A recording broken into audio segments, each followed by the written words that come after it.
Hi everyone, Dreki here, and today I'm reviewing the Xiaomi Mijia 4K action camera. I constantly get asked which action camera is the best, and I'll be honest, I have a couple favorites, but none of them are perfect.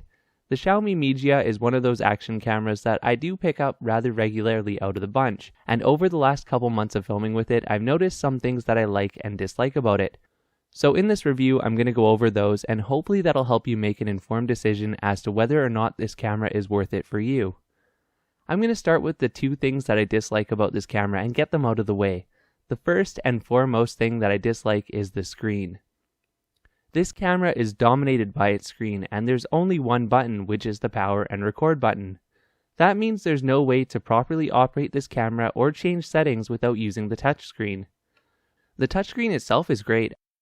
I have no problems with sensitivity or mistouches or accuracy, but the screen is just so dim that in daylight it's almost impossible to see.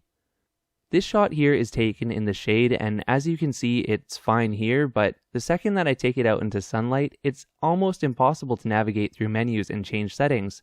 That means if you're biking or skiing or swimming or using this action cam in what is probably the most common situation to use an action cam, you might not be able to see the screen at all. The second thing that I don't like about this camera is that it does not include all accessories or even a waterproof case.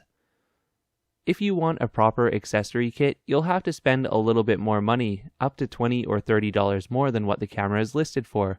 So that makes a cheap camera actually get quite expensive, because if you look at competitors like the Firefly 8S or even the DJI T5 Edge, both of those cameras include a proper accessory kit that you can get started with and film right away, whereas this camera includes only the camera. Now that those two negative points are out of the way, let's talk about what I really like about this camera and why I keep picking it up versus the other cameras that I own. The first thing that I really like is the build quality. Sure, this camera doesn't come with a waterproof case, but that means you get to feel how well built it is. It feels solid with a nice texture and is easy to hold in your hands like an ordinary camera.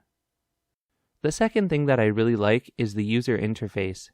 The menus are well laid out and organized, switching between modes is easy as long as you can see the screen, and it just feels like a natural user interface for a touchscreen, whereas some other cameras like the SJ7 Star were still a little bit clunky. Video quality from the Mijia is actually quite pleasant. I like how natural the colors are, and the stabilization does a pretty good job, although it's only available in 1080p 30 and 1080p 60. The camera offers unstabilized real 4K as well, and that looks really good when you combine it with a handheld stabilizer such as the Zhiyun Smooth Q, which I reviewed last week. If I'm being picky here, which is kind of my job as a reviewer, I noticed that the video is just a little bit less sharp than competitors like the DJI T5e or the Firefly 8S. The thing is, it's not such a big difference that you'll notice it unless the two cameras are side by side. The image sensor built into this camera was specifically designed for 4K video, so there's no downsampling or additional detail that's lowered to the 4K resolution, unlike some other cameras. The upside to the lower resolution means that this camera's sensor has slightly larger pixels than competitors, and that means that it's a little bit better in low light.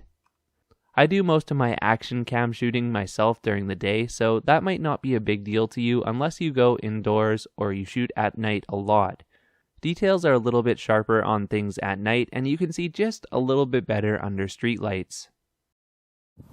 Hey everyone, Dreki here, and this is just an audio test from the Xiaomi Mijia 4K action camera.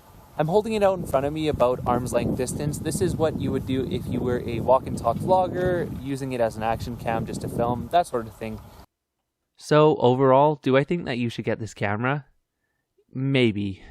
I know I'm waffling here, but I think that this camera is not for everyone. The main thing that holds me back from recommending this camera is the screen.